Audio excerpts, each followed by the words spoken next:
하나님의 은혜와 사랑이 새해 여러분과 여러분의 가정, 우리 식구들마다 항상 하나님께서 함께 하시기를 우리 주님의 이름으로 축원드립니다. 아멘.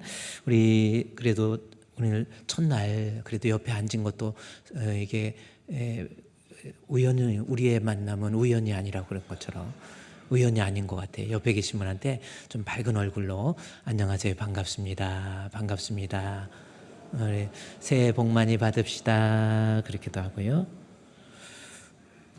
새해 복 많이 받으세요 하면은요 꼭 말로만 하는 것 같고 내가 복을 줄 만한 자격이 없는 것 같아. 그래서 복 많이 받읍시다. 하나님과 좋은 관계 유지해서 하나님이 주시는 복을 누리는 거, 그건 얼마나 좋은 것 같습니까? 그래서 자, 오늘 신년을 맞이해서 제가 한번 곰곰이 생각해 보면서 우리 성도들 2025년도 새해를 맞이해서 어떤 모습의 출발이 하나님 기쁘게 해드리는 출발이 될 수 있을까라고 하는 것 좀 생각하면서 말씀의 포커스를 은혜라고 하는 말에 한번 잡아봤어요. 그래서 오늘 어떻게 성가대 우리 찬양대에서도 찬양할 때 모든 것이 은혜라고 막 그러고, 또 우리 세계적인 우리 바이올리니스트 우리 그 내용 이 연주할 때 보니까 이것도 하나님 은혜에 대한 거고, 또 오늘 설교도 말씀의 제목이 은혜의 비상응성과 순환성이라고 하는 말씀을 가지고 하나님 말씀을 좀 생각하고 은혜를 나누고자 합니다.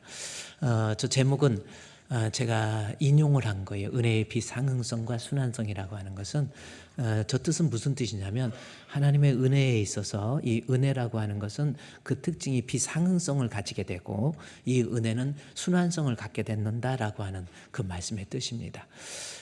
비상응성이라고 하는 것은 무슨 뜻이냐면, 은혜라고 하는 것은 헬라어로 카리스라는 단어거든요.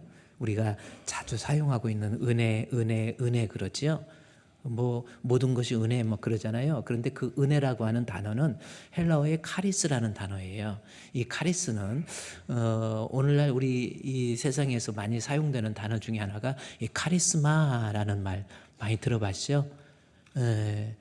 쟤는 좀 카리스마가 있어, 뭐 이렇게 이야기하잖아요. 나는 칼이 없는데 쟤는 칼이 있어, 카리스마, 뭐 이런 느낌, 뭐 그런 겁니다. 근데 이 카리스라는 것은 베풀어 준다라는 건데, 은혜는 은혜인데 그 베풀어 줌의 기원이 하나님이에요. 신적 은혜라고 그러는 거예요. 하나님께서 베풀어 주신 것. 그래서 카리스마 하면은 다른 사람에게는 없는데 저 사람에게만 하나님께서 특별히 주신 은혜를 이야기할 때 우리가 카리스마, 헬라어를 사용해서 그렇게 이야기하게 되는 겁니다. 그래서 오늘 말씀의 제목이 은혜의 비상응성과 순환성 할 때 은혜라고 하는 것, 저 은혜는 하나님이 주시는 은혜예요. 다른 뭐 사람이나 이런 게 아니라 하나님이 주시는 은혜인데 그 은혜가 어떻게 돼요? 비상응성을 가지고 있다라는 겁니다. 비상응성이라고 하는 것은 하나님께서 내게 은혜를 주실 때 조건이 없는 거예요. 내가 뭐 좀 잘나고 열심히 있고 교회 신앙생활도 잘하고 뭐 착하고 복 받을 만한 그러한 그릇이 돼 있기 때문에 복을 준 것이 아니라, 은혜의 특징은 은혜의 비상응성이에요. 그냥 무조건적으로 하나님께서 그의 기쁘신 뜻대로 하나님 사랑해서 준 겁니다. 이게 은혜의 비상응성이라는 거고, 은혜의 순환성은 뭐냐면, 은혜의 특징이 아무런 조건 없이 받았는데 그 조건 없이 받은 그 은혜를 받은 사람은 반드시 어떻게 해요? 비상응성과 순환을 하게 돼 있어요. 그러니까 내가 하나님 앞에 은혜를 받았는데 그 영향력이 다른 사람에게 안 미친다, 그건 은혜가 아닙니다. 은혜는 내가 받은 은혜가 있다고 한다면 내 주변에 있는 사람에게 이것이 흘러서 넘친다니까요. 순환하게 돼 있는 거예요. 나만 받아서 간직하는 거, 그건 은혜가 아니라는 겁니다. 제가 책을 하나 좀 소개해드리면, 존 마클레이라고 하는 사람이 쓴 책이 있어요. 그 책에 보면 바로 바울과 은혜의 능력이라고 하는, 저 책에 보면은 바울과 은혜의 능력 면서 바울이 받았던 은혜, 그 바울이 받았던 그 은혜가 어떻게 능력 있게 흘러가는가, 아주 은혜에 대한 개념을 아주 잘 설명한 책이 바로 저 책입니다. 새해 들어서 한번 저 책도 한번 여러분이 구입해서 읽어볼 수 있도록 구입해 주지는 않아요. 알아서 여러분이 돈 써서 읽으세요. 책 같은 건 자기 돈으로 사야 책을 또 끝까지 읽게 되잖아요. 그렇게. 그래서 여기에 보면은 바울이 은혜라고 하는 것 특징에 은혜는 비상응성과 순환성을 가진다라고 하는 것. 그래서 오늘 우리 신년을 맞이해서 내가 지금 하나님 앞에 받았던 은혜가 뭔지를 좀 깨닫고 과연 받은 은혜가 순환되고 있는지 좀 살펴보자는 거예요. 오늘 본문은 고린도전서 15장입니다. 이 고린도전서는 바울이 에베소에 머물러 있을 때 특별히 3차 선교 여행을 하는데 아주 중요한 요충지어가 바로 에베소지요. 에베소 두란노 서원에서 많은 교회들에게 편지를 쓴 그 중에서 AD 58년도, 59년도, 58년도 그 사이입니다. 그때 에베소에서 고린도에 쓴 책이 바로 이 고린도전서라고 하는 거예요. 그들이 여러 가지 모습으로 방언도 하고 예언도 하고 능력도 있고 실력도 있고 아주 좋은 교회였는데 뭔가가 교회에 문제가 생긴 거예요. 이런 문제 저런 문제. 그래서 서로 파당이 생기고 다툼이 생기고 또 교리적인 문제가 생기고 또 교리 중에서 머리에 수건 쓰는 문제 이런 문제. 예수 잘 믿는다 그러면서 음행이 있고 그래서 너희 가운데 심지어 음행이 있다 하미 하면서 그래서 바울이 고린도전서를 쓰면서 고민을 많이 해요. 저 사람 열심으로 교회 다니는데 좀 뭐가 문제지? 왜 전혀 삶이 변화되지를 않지? 이렇게 생각을 한 겁니다. 그래서 바울이 나중에 진단하면서 고린도전서 15장에서 이야기를 해요. 15장 2절 말씀에 보면 아주 중요한 단어 중에 하나가 있습니다. useless라고 하는 단어인데 헛되다라는 말을 해요. 무엇이 헛된가 봤더니 우리가 가지고 있는 믿음 중에서 헛된 믿음이 있다라는 거예요. 헛되다라는 것은 지금 내가 가지고 있는 이 믿음 가지고 구원을 이루는 데 있어서 사용하지 못한다라는 겁니다. 이게 참 그렇죠? 내가 가지고 있는 이 믿음으로 구원을 이루는데 그래서 use 사용한다 use이죠. use less 부정을 얘기해요. use less less 명사화해서 헛된 뭐야 아무 의미 내가 가지고 있는 지금 믿음 갖고는 구원을 못 얻어요. 그게 헛된 믿음이라는 겁니다. 제가 필리핀에 한번 이렇게 우리 단기 선교나 이런 거 할 때 한번 필리핀에 갔었어요. 필리핀에 가가지고 과거에 있는 필리핀에서 환전했던 그 필리핀 돈이 있었는데 이렇게 해가지고 열심히 계산해 이게 얼마냐니까 이거 좀 열대과일도 그런 대로 괜찮고 두리안도 거기 가면은 좀 맛있게 먹을 수도 있고 그래요. 그래서 필리핀에 있는 돈은 얼마짜리를 갖다 뭐 몇 페소를 딱 냈더니 보더니 그 가게 아저씨가 안 돼 이거 못 쓴대. 아니 똑같은데 왜 못 써? 아니 화폐 유통기간이 있는 거 처음 봤어 정말. 그래서 정권이 바뀌면 아끼노 때 정권 바뀌면서 화폐를 바꿔서 이건 아끼노 때 만든 거니까 안 쳐준대. 이 화폐 갖고는 두리안 못 사 먹어. 여러분이 가지고 있는 믿음 한번 잘 생각해 보세요. 우리 신앙생활하고 교회 다니면서 한번 자기 자신 잘 생각해 봐요. 내가 가지고 있는 믿음으로 고린도전서 15장 2절 말씀에 뭐라고 그랬습니까? 너희가 만일 내가 전한 그 말을 굳게 지키고 헛되이 믿지 아니하면 이로 말미암아 그로 말미암아 구원 얻는 믿음 진짜 믿음이에요. 그래서 바울이 고린도 교회한테 편지를 쓰면서 너희들 교회에 열심히 봉사하고 일하고 뭐 이런다고 믿음 있는 거 아니다 이 뜻이에요. 헛된 믿음이라는 거예요. 그래서 그러면서 진짜 구원 얻는 믿음이 뭔가 궁금하지요? 그게 뭔가 보면요. 그래서 고린도전서 15장에 부활장이에요. 부활장. 부활신앙을 가지고 있는 사람 그 안에 다 들어있는 거잖아요. 그래서 15장 3절에서 내가 받은 것을 너에게 먼저 전하였나니 그리스도께서 우리 죄를 위해서 죽으시고 예수님의 죽으심. 그러니까 믿음은 뭐예요? 예수님 나를 위해서 죽으신 거. 그 다음에 예수님께서 부활하신 거. 그 다음 절 말씀에 예수님께서 성경대로 사흘 만에 다시 살아나신 거. 그래서 15장은 부활장이라는. 사실 부활신앙이라는 것은 뭐냐면 무슨 뜻이에요? 부활 속에 예수님의 탄생이 있어야 부활이 있죠. 탄생에서 가리키고자 하는 말은 뭡니까? 예수님이 하나님 되심이거든요. 탄생, 죽으심. 죽음 없이 부활 없는 거예요. 죽으심, 그리고 부활. 부활 없이, 부활의 첫 열매 되신 우리 주 예수 그리스도의 부활 없이 우리의 부활도 없는 거예요. 그래서 부활신앙이라고 하는 것을 바울이 고린도전서 15장에서, 그래서 우리가 헛된 믿음이 아닌 진짜 믿음은 간단하게 요약하면 복음을 믿는 건데, 예수님의 탄생, 동정녀 마리아의 탄생이 있죠. 예수님이 하나님이라는 뜻입니다.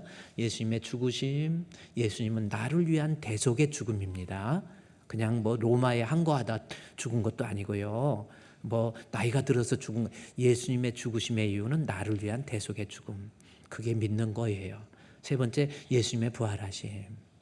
이것이 진짜 믿음이라.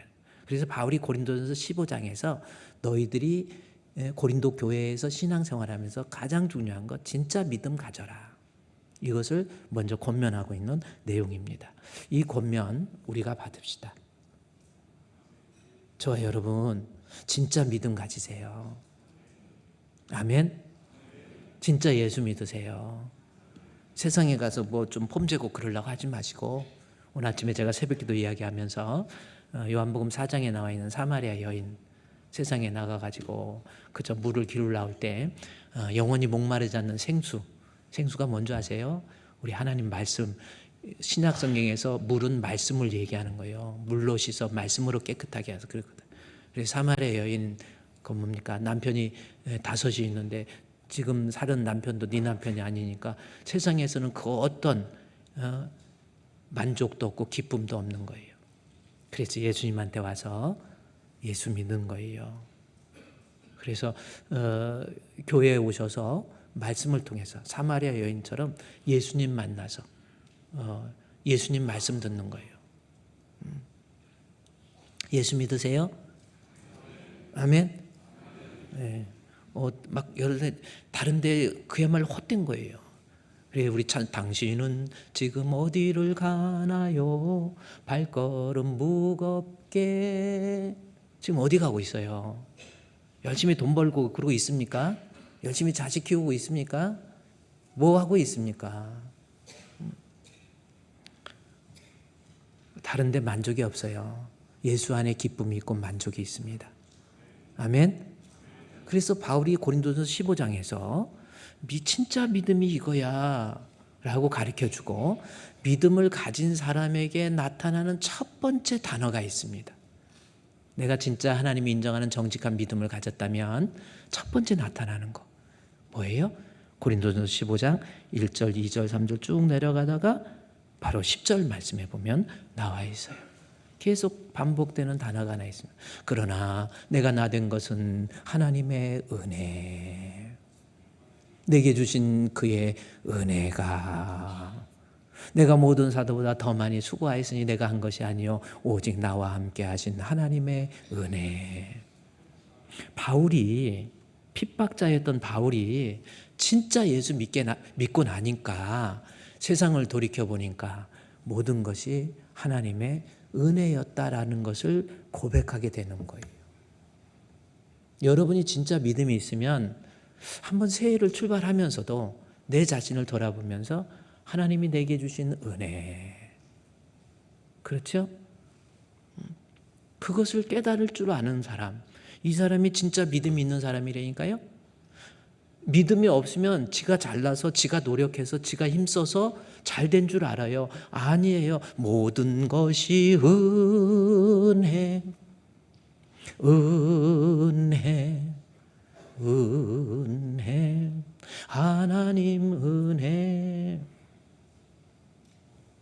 모든 것이 하나님이에요. 이게 뭐냐? 내가 믿음이 있으면 내 자신이 내가 이렇게 걸어가는 것도 뭐도 이게 모든 것이 하나님의 은혜인 것을 깨닫는다라는 거지요. 우리 10절 말씀 자세히 보세요. 그 고백이란 말이에요. 내가 진짜 믿음, 구원 얻는 믿음 가진 사람은 살아가면서 삶의 현장 속에서 내게 주신 그의 은혜, 하나님의 은혜로 된 거, 나와 함께 하신 하나님의 은혜로라. 지금까지 지내온 것이, 모든 것이 하나님의 은혜, 이것을 기억하고 발견하고 깨닫고, 그 은혜 때문에 과거에 베풀어진 은혜에 감격하고 감사하고 현재의 기쁨을 누리면서 미래의 희망을 갖는 거예요. 이 은혜가.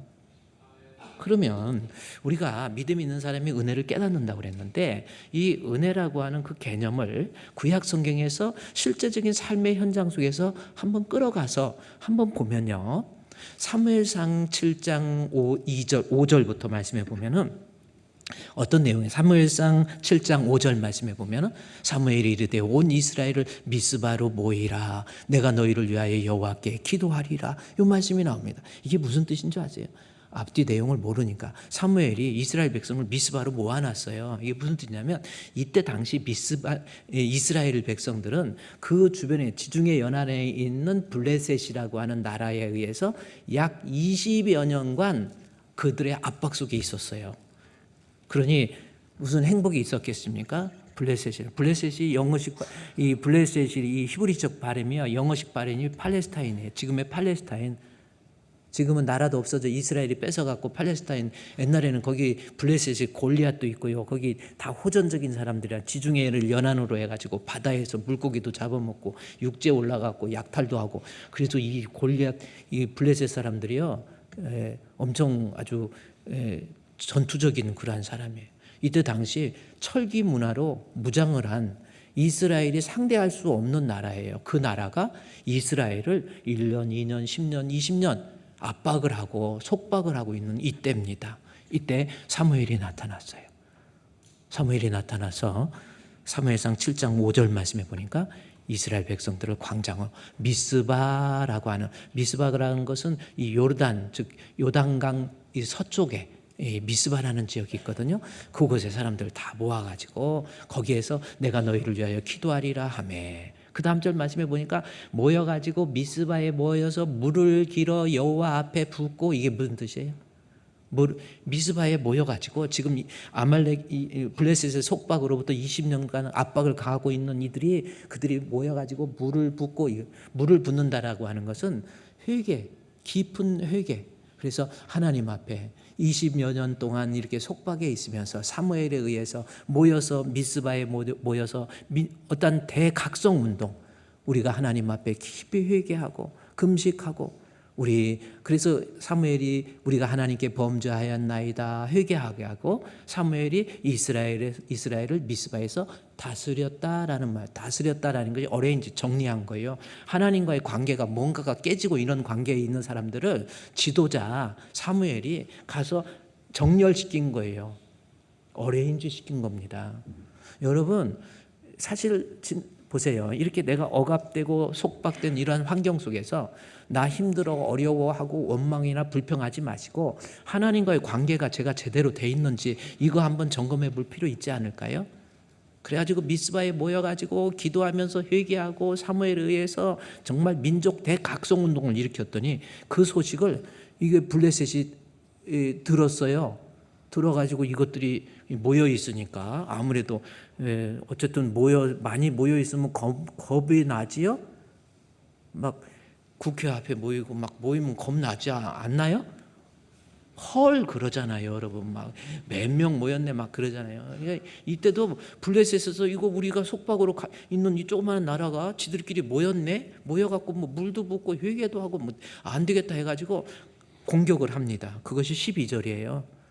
그 전에 한 7절 8절에서 그 앞에 보세요. 한 10절부터 보면요. 그래가지고 이제 7절 8절, 그래서 우리를 위해서 하나님께 부르짖고 기도해달라고, 블레셋이 내가 가만 안 놔두겠다, 저것들 죽여버리겠다 막 이러니까요. 10절 말씀에 블레셋과 이스라엘이 싸워서 전쟁이 일어납니다. 그런데 10절 보세요.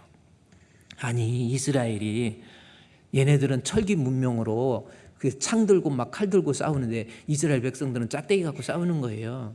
상대가 안 돼. 게임 is over. 안 돼요. 그런데 사무엘이 번제 드릴 때 블레셋 사람이 이스라엘과 싸우려고 가까이 오매, 그날 여호와께서 블레셋 사람에게 큰 우레를 발하여 그들을 막 어지럽게 막 여기저기 천둥 치고, 그야말로 우레거든요. 우레 치고 막 하니까 뭐 결국 도망 앞에서 패한 거예요. 블레셋이 진 거예요. 아마 전쟁에 참여했던 이스라엘도 깜짝 놀랐을 거예요. 이게 웬일이지? 어떻게 이런 일이 있지? 그 다음에 보세요. 그때 11절 말씀에서 뭐라고 그랬습니까? 이스라엘 사람들이 미스바에서 블레셋 사람들을 막 추격해갖고 도망가니까, 사람이 도망가면 쫓아가고 싶잖아. 거기서 하고 쫓아가잖아. 옛날에 제가 경찰서에서 그 유치장에서 유치돼 있는 사람들한테 방문해서 예배를 드려줬어요. 예배를 드려주고 이렇게 하다가 거기 있는 사람하고 천국에서 소망을 두고 사십시오. 나쁜 짓 하지 마시고 그러면서 어쨌든 예배 드리면서 찬송을 부르는데 그 찬송이 거기서 거기서 거기서 거기서 거기서 거기서 거기서 거기서 그랬더니 이 사람들이 설교 안 듣다가 찬양 듣다가 깜짝 놀래요. 왜냐면 도망가다가 경찰이 거기서 거기서 했는데 아예 찬송가에 나오니까 놀란 것 같아. 그랬는데 이스라엘 백성들이 막 쫓아가고 블레셋을 이겨버렸어요. 12절이 중요한 겁니다. 자, 전쟁에서 이겼어요. 아, 내가 이렇게 했는데 우쭐해 줄 수 있잖아요. 아, 내가 이제 승리했네. 20년간 나를 괴롭히는 저들을. 여러분 요즘 영화 그 뭐 있죠? 그 안중근 의사가 내과 무슨 과 의사인지 어떤 사람 그러는데 안중근 의사 있잖아요. 그 뭐 어디 영화 뭔데요? 제목이 하얼빈. 나 아는 거 나타났으니까 얼른 대답을 해주시고 하얼빈 했잖아요. 거기처럼 이제 하여튼 이스라엘이 20년간 속박에 있다가 전쟁에서 이겼으니 얼마나 신나겠어요. 우쭐하지요. 그럴 때 다 자기 나타내고 싶고 내가 이렇게 해서 저렇게 해서 막 이러고 싶지만 사무엘상 7장 12절 말씀에 바로 이겁니다. 사무엘이 돌을 취해서 미스바와 센 사이에 세워 이르되 여호와께서 여기까지 우리를 도우셨다. 그래서 그 돌에다 에벤에셀입니다. 에셀은 돕다, 에제르라고 하는 히브리어거든요. 도와주다라는 거고요. 에벤은 돌이라는 뜻이에요. 그래서 에벤에셀이 뭡니까 그랬더니 신원요 그러지 말고 에벤에셀 신원 에벤에셀이 아니고 에벤이 돌이고 에셀이 도움이에요. 그러니까 블레셋과의 전쟁에서 이긴 것이 내가 잘나서, 내가 똑똑해서, 내가 힘써서, 내가 전쟁을 잘해서, 내가 실력이 있어서 이긴 것이 아니라 모든 것은 하나님의 은혜. 에벤에셀, 히테르토라고 하는 아주 여기까지 하나님이 나를 도우셨다라고 하는 겁니다. Up to now. 그래서 에벤에셀 돌. 뭐 사무엘이 세운 건 아니지만 내가 이게 에벤에셀 저 돌입니다. 히테르토, 이 히테르토가 뭔지 아세요? 원래 라틴어에서 나온 거예요. Here, from here to there. 어떻게 그 의미입니다. Up to now. 여기까지 하나님, 여기까지 The Lord has helped us. 여기까지 나를 도우신 거예요. 인정하십니까? 한 해를 돌이켜보면서 내가 잘나서 이만큼 산 게 아니에요. 하나님의 은혜, 하나님이 나를 도우신 거예요. 여러분 지금까지 한번 내 살아오면 2025년도 새해를 맞이하면서 한 해를 돌이켜보면서 하나님이 나를 도와주셨다라고 하는 것을 깨달을 줄 알아야. 내가 잘나고 실력 있고 노력해서 그런 거 아니라니까요. 이걸 인식하지도 못하고 깨닫지도 못하는 거 멸망하는 짐승과 같은 거 아닙니까? 바울에게 믿음이 들어가니까 나 같은 것 하나님 베풀어 주신 은혜 감사합니다. 우리의 육신적인 모든 삶은 구약 성경에 보면 내 육신적인 모든 내가 먹는 것, 자는 것, 음식 넘어가는 것 감사할 줄 아세요. 여러분 먹을 때 그래서 감사기도 하죠. 근데 잘 먹는 것도 감사하지만 잘 싸는 것도 감사야. 왜 똥 싸고 기도 안 하십니까? 그게 얼마나 감사한 줄 아세요? 병원에 한번 가보세요. 하나님이 나를 도우신 거예요. 시편 94편 우리 16절에서 19절 제가 하나 보면요. 이 시편 94편 시편의 기자가 뭐라고 하는지 아세요? 저 중에서 제일 중요한 것이 17절 말씀 한번 유심히 보세요. 시편의 기자는 자기가 삶의 현장에 살아가면서 고백했던 내용을 시적으로 표현한 게 시편이잖아요. 17절 말씀에 여호와께서 내게 도움이 되지 아니하셨다라고 한다면 어떻게 됩니까? 나를 도와주시지 않았다고 한다면 어떻게 돼요? 내 영혼이 벌써 침묵 속에 잠겨 있어요. 침묵이 뭘까? 침묵. 하나님이 나 안 도와줬으면 내 영혼 벌써 침묵이 무슨 히브리어에 무슨 단어인 줄 아세요? 죽음, 지옥, 두마라는 거예요. 두마, 히브리어의 두마, 침묵, 무덤이라는 뜻이야. 내가 지금 이렇게 살아서 움직이고 숨쉬고 기동하고 사람 알아보고 하나님이 나를 도와주시지 않았다고 한다면 나는 벌써 썩어서 무덤에, 이게 인생이라는 것을 깨달을 줄 알아야 돼요. 병원에 한번 가보세요. 소변 한 방울 만들어내는 게 얼마나 어려운지 아십니까? 투석하는 사람 보셨어요? 얼마나 고통스러운지 아세요? 내 호흡기를 가지고 호흡한다. 이거요, 여러분 기적인 거야. 내 눈 가지고, 내 시력을 가지고 여러분의 이런 모습들이 내 망막에 이렇게 상이 맺혀서 내가 뭔 봤는지 머릿속에서 인식이 된다. 아니, 제발 볼 때마다 감사해. 두 눈 있는 사람은 감사를 못해. 한 눈 가지고 있으면 감사가 나온다라는 겁니다. 우리 교회에 좀 연세가 있으신 우리 김영희 전사님, 아마 지금도 이 눈 때문에 목사님 눈이 아프고 안 보이고 시력이 너무 힘들어요. 어제 병원 다녀오셨는데 아마 오늘은 좀 괜찮을 줄로 저는 믿고요. 우리 또 집사님 한 분은 또 망막 박피가 돼가지고 이 망막이 떨어져갖고 이거 붙이느라고 또 침대에 누워서 이러고 있어야 돼. 이렇게 볼 수 있는 거 감사하세요. 여러분 눈 한번 크게 떠보세요. 일단은 눈이 이뻐야 이쁜 거예요. 그냥 눈 한번 크게, 눈 작게 하지 말고 눈 크게 뜨고 옆에 뭐가 보입니까? 감사하세요. 하나님 나를 도우신 거예요. 시편 94편 하나님이 나를 도와주시지 않았다고 한다면 16절에서 19절 말씀에 나는 벌써 뭐가 돼요? 무덤 속에, 침묵 속에, 침묵이라고 하지 말고 무덤으로 바꿔. 여러분 하나님이 도와주지 않았으면 지금 벌써 아마 죽어서 다 썩어 있어요. 저도요 2003년도 1월 29일에 사실은 고대병원에서 나는 그때 방법 없어요. 살 수 없어요. 전 정말 아마 지금 20년 됐으니까 무덤 파보면 이러고 있었을 것 같아. 해골됐을 것 같아. 믿음이 있으면 내 삶을 통해서 하나님 앞에 하나님의 도움, 여기 도움의 내용 뭐예요? 17절 여호와께서 내게 도움이 되지 아니하셨다고 한다면 내 영혼은 벌써 이미 already 침묵, 지옥, 감옥, 또 무덤 잠겨 있는 거예요. 그런데 16절 말씀에 누가 나를 위하여, 누군가가 나를 위하여 이 위기로부터, 행악자로부터 나를 지켜주시고 보호해주시고 나를 위하여 16절에 보세요. 계속 강조한 나 위해서 누군가 날 위해서 기도해 주시고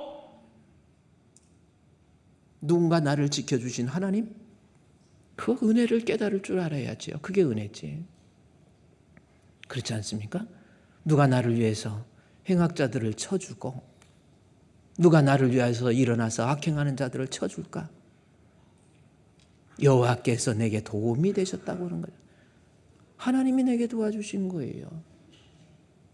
18절 말씀에서 뭔가 여호와여 나는 나의 발이 미끄러져 말할 때에 주의 인자하심이 나를 붙들어 주셨다. 미끄러졌다 이게 무슨 뜻이에요? 계속 살아오면서 비틀비틀 이제는 언제까지 얼마나 견딜까 아이고 하는데 쓰러져 버린 거예요. 쓰러져 버린 거야. 그럴 때 하나님께서 일어나라 하고 이렇게 세우셨다라는 그런 의미입니다. 위기 속에서 그때마다 건져주신 하나님. 이번에도요 저는 그 무암 그 공항에서 우리 제주항공 참 안타까워요. 뉴스를 보자니까 가슴이 떨리고 181명 탑승했는데 2명 살고 179명이 다 죽어버렸어. 근데 죽은 사연을 보니까 3월 달에 결혼하려고 우리 결혼하자 그래갖고 그 전에 한번 시간 내서 이때 해가지고 우리 갔다 오자 해가지고 갔다 오다가 죽어버린 거야.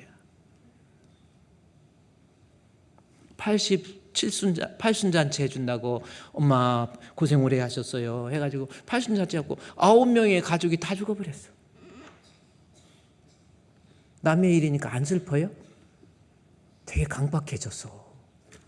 정말 이런 있잖아요. 어떤 사람은 암 걸려가지고 계속 싸우고 해갖고 완치가 돼서 10년 건강하게 돼서 10년 감사해서 우리 엄마 고생만 했는데 엄마 여행시켜드리자 해갖고 엄마 했는데 22살짜리 남자아이가 엄마 여행시켜드렸는데 여동생 고등학생 1학년 여동생이 있는데 엄마가 암 투병해서 10년 동안 싸웠는데 이번에 가서 돌아가셔버린 거예요. 22살 된 저희가 내 여동생이랑 나랑 어떻게 사냐고 오열하고 제가 영상이 사실은 방송실에 있는데 못 보여주겠어. 여기저기 하도 울어서. 남의 불행을 보고 나는 괜찮다 그걸 느끼라는 것이 아니라 여러분 감사하세요. 믿음이 없으니까 그 은혜를 못 깨닫는 거예요. 바울이 진짜 믿음 가지니까 모든 건 나의 나 된 것 하나님의 은혜 감사해요. 미끄러질 위기 속에서 그때마다 뭐 또 하나 그 시편에 한 번 더 보면요. 시편 94편 16절에서 19절 말씀해 보니까 요 근심 막 근심이 많았는데 주님의 유한이 내 영혼을 즐겁게 해주신 거예요.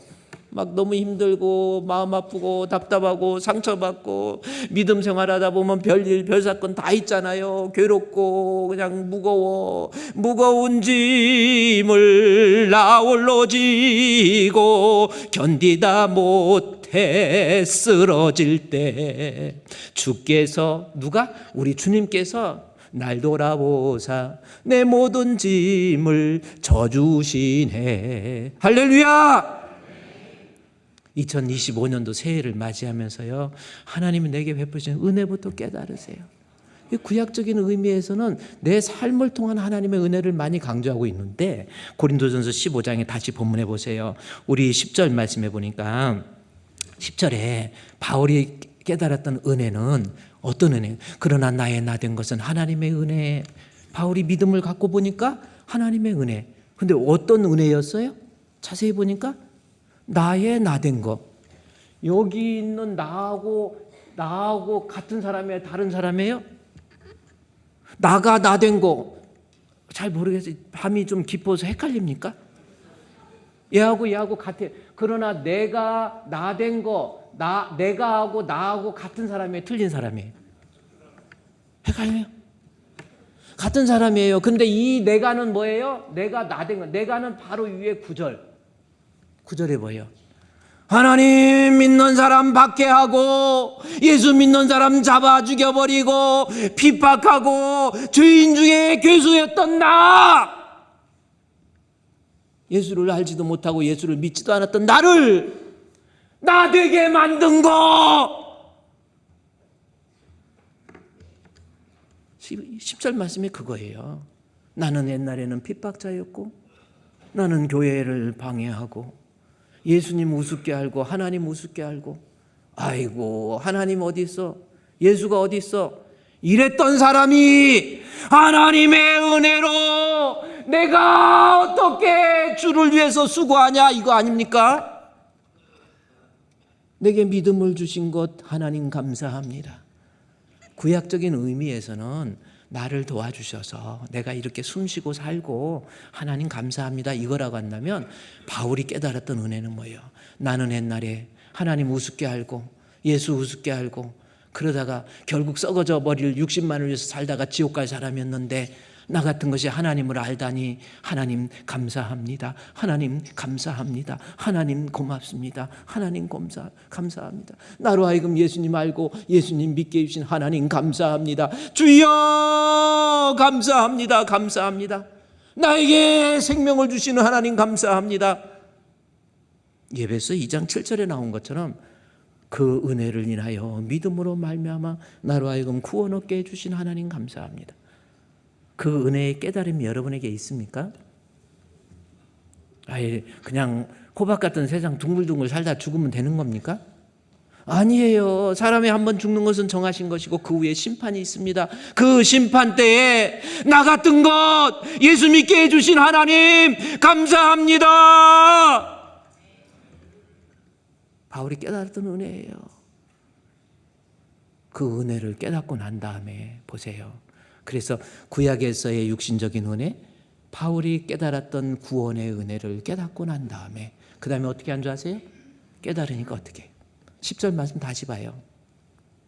하나님의 은혜를 진짜 깨달으면, 근데 나 같은 거 핍박자였는데, 하나님 예수 믿는 사람 박해하던 박해자였는데 나 예수 믿게 한 거, 그러니 아무런 조건이 없어요. 그래서 은혜의 비상응성이에요. 어떻게 나 같은 것을 예수 믿게 했습니까? 하나님, 내가 주님 앞에 뭘 내놓을 게 있다고? 나 같은 건 목회 안 해도 하나님 손해볼 것 없는데, 저도 막 목회 안 하려고 하냐고. 근데 하나님이 진짜 기다려주시고 참아주시고, 하나님 감사합니다. 하나님 감사합니다. 그래서 어떤 저는 요즘에는요, 이 갱년기가 저는 좀 늦게 왔는지 몰라도요, 성경을 읽다가 괜히 막 눈물이 나와. 야, 이러면 안 되는데. 어떤 데는 설교하다가도 자꾸 울을 것 같고 그래. 이러고 좀 그래요. 하나님이 나 같은 거 예수님 알고 예수님 믿는 것도 감사한데 나로 하여금 나 같은 거 목사로 삼아주신 하나님 감사합니다. 우리 여러분도 한번 따라합시다. 나 같은 거. 거기까지만 하세요. 예수 믿게 된 거 감사할 줄 알아요. 그 예수 믿는 것 아무런 조건도 없이 나를 나 같은 거 사랑해서 예수 믿게 해주셨는데, 예수 믿고 난 다음에 10절 15장 10절 뭡니까? 10절이 뭐예요?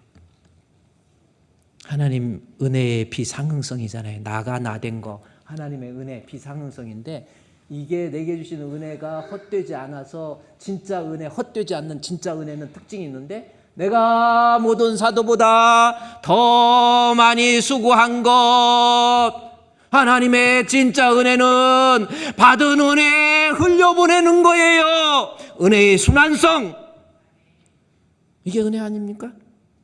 아니, 은혜 받았다며 나 잘 먹고 잘 사는 걸로 끝나는 겁니까? 바울 보세요. 은혜를 받으니까 나는 수고, 그냥 수고가 아니에요. 많이 수고, 그냥 많이가 아니에요. 더 많이 수고, 사도들보다 더 많이. 그 힘이 어디서 나왔어요? 은혜의 순환성이라는 겁니다. 진짜 은혜 받으면 막 순환한다라는 거죠. 1877년도, 그러니까 1700년도, 그러니까 18세기죠. 1777년도 이 존 뉴턴이라고 하는 사람이 있어요. 이 사람은 사람들 아프리카에서 노예들 잡아다가 팔아먹는 노예선의 선장이었습니다. 이거예요. 그러다가 이 노예선 선장이 1748년 5월 10일에 일어난 무역상으로서 아주 추악한 죄들이, 바다에서 아무런 죄의식도 없이, 당연히 이때는 사람으로 취급을 안 했거든. 동물 취급해가지고 노예를 팔아서, 이러다가 풍랑이 만나서 거의 죽을 위기 속에서 7살 때 어머니가 돌아가셨는데, 그때까지 어머니가 가르쳐주던 성경 말씀 갈라디아서 그것을 되새기기 시작하면서 죽을 위기 속에서 하나님 만나가지고, 그 다음에 뭡니까?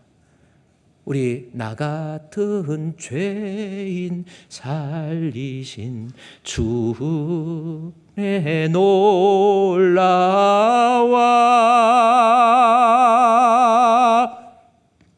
이러면서 자기가 받은 은혜, 나 같은 것을 다시금 예수 알고 예수 믿게 해주신 하나님 감사합니다. 그때부터 노예 선장직을 내려놓고 이때부터는 노예 해방을 위해서 힘쓰기 시작해요. 그래서 1738년 5월 24일에 이 감리교회 창시자 존 웨슬리 있잖아요.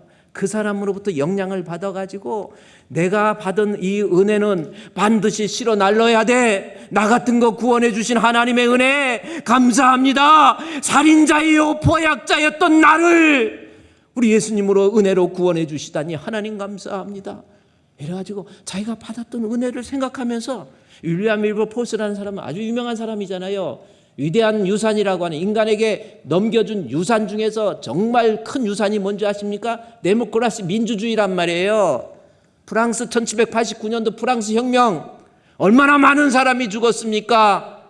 영국은 무혈혁명이잖아요. 데모크라시 민주주의가. 윌리엄 윌버포스가 노예 해방을 놓고 국회의원으로서 일하다가 바로 이 존 뉴턴에 의해서 그 영향력이, 은혜가 전파돼서, 그 마음의 뜨거움이 전파돼서 영국이 노예제도가 해방되고 민주주의가 이루어지는 거 아닙니까? 내가 받은 은혜. 저는요, 그래서 여러분 찬송가 이 305장, 나 같은 죄인 살리신 주 은혜 놀라와 잃었던 생명 찾았고, 뭘 얻었네? 이 찬송가에 광명이 어디 수원 나왔어? 어디 인천 나와? 광명은 좋은 곳이요. 이 광명이 여기 나오잖아. 광명을 얻었네 나왔어요.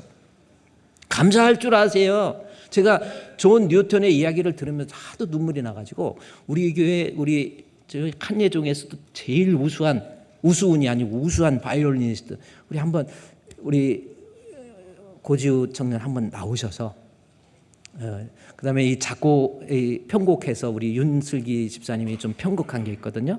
그래서 편곡을 해서 제가 부탁을 했어. 이 존 뉴턴의 그 뜨거운 감동이, 보세요. 전부 은혜는 흘려보내요. 한번 1700년도에 있었던 이 고전 음악인데, 오늘날까지 우리의 귀에 생생한 이 찬양 한번 듣고, 우리 편곡을 또 윤슬기 집사님이 또 잘해 주셔가지고 그렇게 하는데,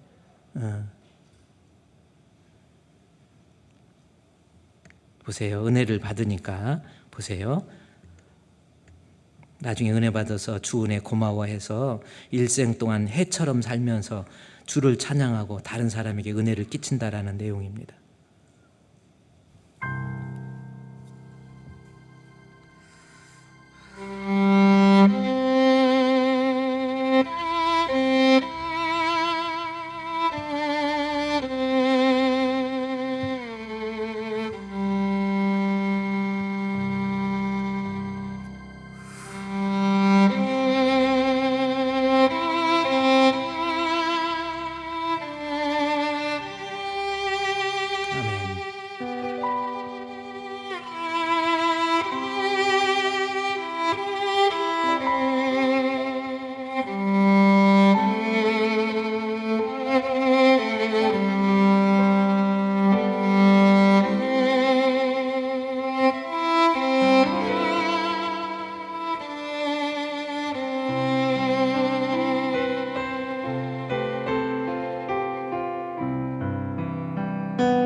은혜는 순환하는 거예요. 마지막에 노예선 선장이 주를 찬양하는 겁니다. 바울 보십시오. 여기 고린도전서 15장 우리 한번 읽고만 가도록 하겠습니다. 고린도전서 15장 10절 말씀에서 보니까 내가 나의 나된 거 하나님의 은혜예요.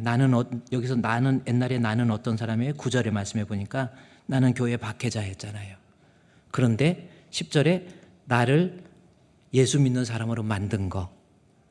그래서 은혜는 핍박자였는데도 예수 믿게 해주신 거, 베풀어 주신 은혜는 비상응성이에요. 내가 잘나서 은혜 주신 거 아닙니다. 그냥 무조건적으로 주신 거예요.